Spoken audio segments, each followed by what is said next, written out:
Now, back to Access Tech Live. Now, back on the show. Now, Mark, I don't know a lot about the NHL because I'm not the most sportiest guy. I think that's years of being a nerd has had a big part to play in that. But what I do know is that it's ice hockey. So how does that tie into tech?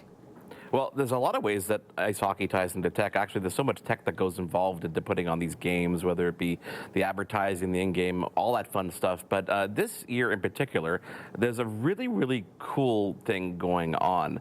The National Hockey League, together with PXP, are producing the first of its kind alternate broadcast of the Stanley Cup Final in American Sign Language, or ASL as people might call it, for the deaf and hard of hearing fans. Now, Brice Christianson is the founder and CEO of PXP, and he joins us now. Brice, thank you for taking the time to join us. What an amazing thing you guys are doing. Thank you for being here. Pleasure's all mine. Thank you so much for spreading more awareness, and really honored to be here. Yeah, and this is the show that talks about it, right? We tie technology into accessibility and into disability. We bring it all together. So, Brice, great to have you here. Tell us about PXP and why your company was founded. So, Jason Altman, who is the Chief Operating Officer for PXP and is also the first ever deaf broadcaster in professional sports as well, him and I grew up together. His parents are deaf. My parents are deaf. We've known each other for more than 35 years. And we've loved playing sports growing up. But that's really the backbone of PXP. We just have a strong tie to the deaf community growing up in it. And when I was growing up, I've always had a very difficult relationship with my father, unfortunately. He was born in a time where American Sign Language was not recognized or celebrated. He was abused for trying to use sign language. He was forced to speak when he had no residual hearing at all.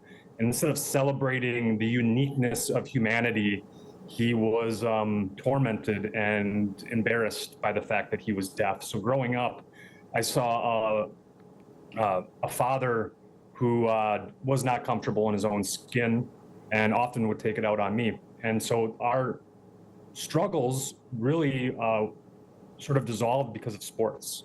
We connected. I got to understand him a little bit more through professional sports. And that really is the idea behind PXP. Little did I know that being born to deaf parents, American Sign Language being my first language, this sort of turmoil with my father would actually end up turning into such a positive impact within the deaf community. But that's where it all originated. Well, I'm glad it did, because we wouldn't be sitting here talking about this right now. And of course, I'm curious about how it came to be, because who reached out to who? Did you reach out to the NHL? Did they reach out to you? Because the NHL relationship is not the first of its kind that you're doing. You do other events as well. So how did this come to be? It's been a very long and arduous process getting into professional sports and also creating a business. I don't have an MBA, so becoming an entrepreneur is something that I'm still learning, and that's probably a great mindset to have, to always iterate and see what works and try to incrementally improve over time. But where it started was actually, again, with Jason. We're both huge Green Bay Packer fans, and in my free time, I wanted to talk about the Packers more. So I created a Green Bay Packers podcast back in 2017. And Jason was the first to say, hey, why don't you incorporate American Sign Language into it? And so I started providing ASL commentary along with the spoken English version of our podcast. And that was really the idea. And I started flashing back to my time with my father growing up and having him ask me what was being said during interviews or during games. And so it all kind of came together. But then it took a few years to get my foot in the door with professional sports. It took a few years just to get a meeting. And just because you get a meeting doesn't mean that there's a yes. So it's been a really long process. And with that, I proposed to the Milwaukee Bucks in 2019. They became the first professional sports team to have a sign language interpreter. I interpreted Coach Budenholzer and Giannis's press conferences. And then the pandemic had other things in mind. And so in 2021, because of my work with the Bucks, I was connected to the NHL and developed a relationship over time, but it's incrementally improved over time. So the first time was 2022, where I interpreted the commissioner's address for Commissioner Gary Bettman at the Stanley Cup Final prior to Game 1 against the Colorado Avalanche and the Tampa Bay Lightning. And then over time, they just I have nothing but respect. I absolutely adore everyone that I work with at the NHL. Everything that we're doing is made possible because of the NHL and also their trust and belief in myself and Jason and PXP. But it's just been a process over time. I think the big thing that has changed is that the NHL listens. They want to learn. They want to be inclusive. They want to be accessible. And that's such a great partnership to have. And it's also unique in professional sports.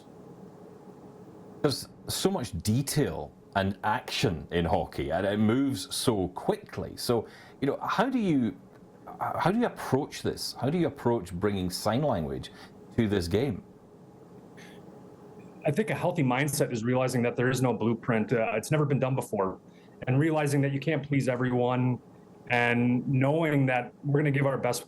We're going to do our best and try to create more representation in professional sports. I think the big thing that what we're doing is that deaf and hard of hearing kids or other deaf individuals that have not been welcomed before, that have been excluded in the past, are being validated. And having deaf broadcasters on screen, it shows that it doesn't overcomplicate things. And I think that with sports teams and leagues outside of the NHL, the thing that I've noticed the most is that a lot of times it's performative.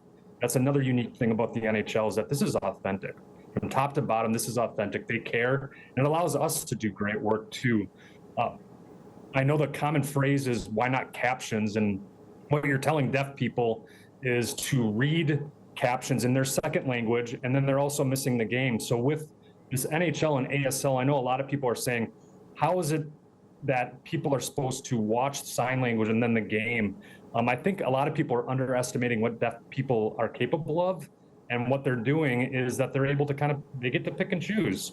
Do we get to watch the broadcasters or watch the game, or a little bit of both? So that's the exciting thing, is deaf representation. It's changing lives. We're also preserving language. There's been a constant attacks over American Sign Language and curing deaf people and fixing deaf people, rather than celebrating this cultural and linguistic minority that has a rich and vibrant history. So we're just scratching the surface, but we're very excited about what's happening right now.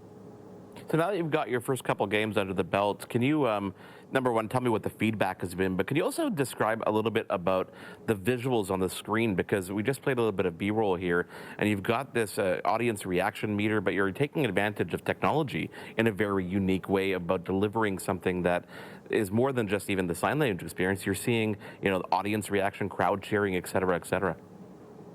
That is all Matt Selly, Ray Jacobs, and Rachel Siegel of the NHL and their production staff. Again, this has taken a lot of time. This wasn't something that we just thought of after dinner and drinks on a bar napkin. This is something that took a lot of time and energy. I give a lot of credit to the NHL for believing in this, wanting to do this. And then over the past several months, we've been meeting regularly to try to have this to try to bring this into fruition. But they've also taken back our feedback to make it more enjoyable and entertaining to watch. But that's all the NHL production crew and how they've done it.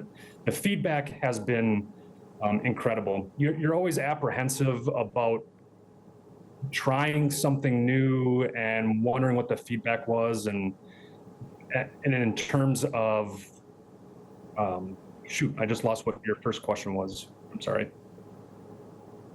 It was really just about the feedback from the audience, feedback of actually experiencing the broadcast in ASL. My apologies. The feedback has just been overwhelmingly positive. I think that's something that we're always wondering about. Like, you can't please everyone, but the thing that we've been really appreciative of is that we've had a bunch of deaf kids that have reached out to the NHL saying that I'm seeing American Sign Language on TV before. Something that I wanted to mention, that actually that's the reason why I lost my train of thought, was that technology has always been a blessing and a curse, and I think what's so amazing with technology is that we're allowing advancements in accessibility, inclusion, and representation because of technology. That's not something that I had growing up. That's not something that Jason had growing up. That's not something that my parents had growing up. So that's another reason why I think is so exciting, is that we're capitalizing on technology to create more accessibility and inclusion. I am always championing any inclusion at all, and anyone from the disability community that can be included. that is good, and it should be there. It should always be there. And we'll talk a bit more about that, possibly ASL being there by default in a minute. But I want to ask you a little bit of a question, maybe a little bit personal to me, and I feel it's important to bring this up. What about blind viewers of NHL? Described video is something, of course, which is incredibly important to me to watch any film, to watch any TV show. Is that something that's in discussion for the NHL coverage as well? That's a great question. I